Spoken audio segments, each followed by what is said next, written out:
नाजरीन अस्सलाम वालेकुम। IND टुडे न्यूज़ में आपका खैर मकदम करते हैं। आइए देखते हैं ये तफसीलात। शुक्रिया अदा करता हूँ कि उन्होंने याकुतपुरा असेंबली से मुझे अवाम की खिदमत का मौका दिया।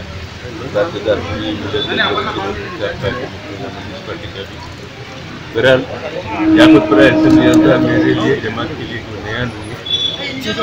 काम से हमारी शिनाख्त से हमारी पहचान है। जिस तरीके से 15 साल का खिदमत किया है, इंशाअल्लाह उससे ज़्यादा उससे बेहतर खिदमत करने की मेरी नीयत है, कोशिश करूँगा। और बल्कि आमदनी मकान तो हर तरफ इससे हट के भी दीगर कामों पर तवज्जो दी जाएगी। तो जमात के इत्तेफाक से काफ़ी जमात में अहमियत मिलेगी। चाहे वो तालीमी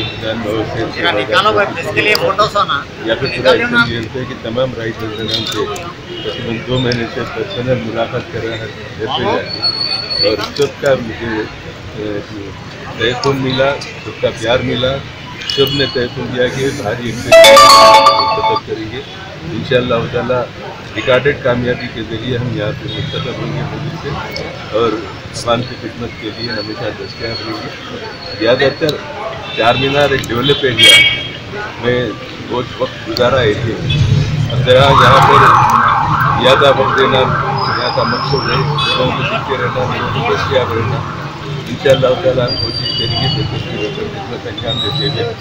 जिस तरीके से सालार मिल्लत ने 2004 में मुझे पहली मरतबा टिकट दिया और मैं उनके नाम उनका एतमाद को हमेशा लिहाज रखा, पास रखा और एतमाद को कभी उनके ठेस पहुँचने नहीं दी। उसी तरीके से वही खिदमत का सिलसिला जारी है। नसीब मिल्लत जिस उम्मीद से टिकट दिए हैं, जमात के लोग जिस उम्मीद से हमसे उम्मीद रखे हुए उनकी उम्मीदों पर इंशाअल्लाह ताला पूरा उतरूँगा और जहाँ तक है खिदमत करते हुए अवाम के लिए अपना ज़्यादा से ज़्यादा वक्त एरिया में दूँगा। पाशा साहब, याकुतपुरे में जब आपको नुमाइंदा मुखर्रर किया गया था तो मुखालिफिन का ये कहना है कि पाशा कादरी यहाँ से आने के बाद उनका काम आसान हो गया। कितना बेहतर मुनासिब पता है उनका क्या काम है। पहले तो उनका काम ही जो मुखालिफिन का काम जमात को बदनाम करना है। खुद तो कुछ करते नहीं लेकिन मुखालिफत करना उनका तरीक़ेकार है। हम उनकी परवाह किए बगैर हमारी कोशिश ये है कि अवाम के साथ रहे, अवाम के दरमियान रहे, अवाम को हमेशा उनके साथ रहे। उनकी मुसीबत के वक्त सिर्फ मजलिस इत्तेहादुल मुस्लिमीन उनका साथ देती, उनके दरमियान रहती। ये एक सिलसिला हमारा जारी रहेगा इंशाअल्लाह। अब तक तो याकुतपुरे में मुखालिफिन के हौसले पस्त है क्योंकि हमेशा की कोशिश थी इंतशार पैदा करने की, अभी भी होंगी। और पीछे बड़े बड़े लोगों की सरपरस्ती है।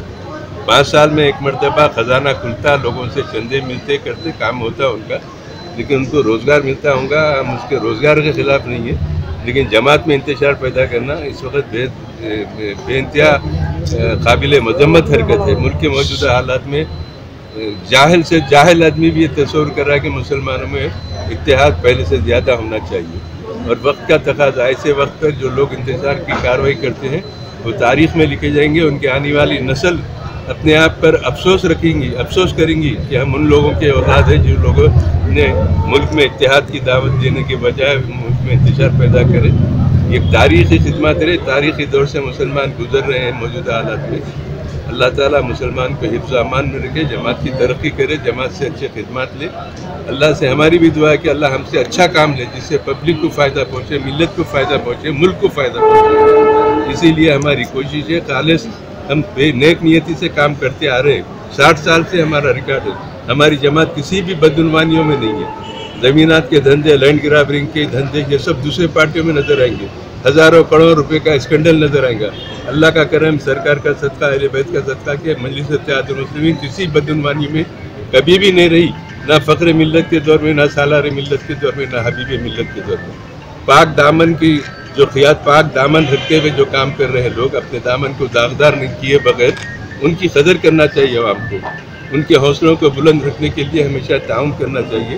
बहरहाल आज के इस मौके पर मेरा एक ही क़याम है लोगों के लिए कि वो पहले से ज़्यादा मुत्तहिद रहे, इत्तेहाद का मुज़ाहरा करें, अपनी जमात को मुस्तहकम करें। आने वाले हालात में हमको यही जमात के ज़रिए हम मुकाबला कर सकते हैं और यही जमात को मुस्तहकम करके जमात के तमाम उम्मीदवारों को कामयाबी के लिए हम कोशिश करें, उनके लिए दुआ करें। शुक्रिया। अगर आपने हमारे चैनल को सब्सक्राइब नहीं किया है तो आपको यहाँ सब्सक्राइब बटन दिख रहा है, उसे क्लिक करिए और सब्सक्राइब कीजिए और साथ ही साथ बेल आइकॉन को भी क्लिक करिएगा जिससे कि आपको ताज़ा अपडेट मिलते रहें।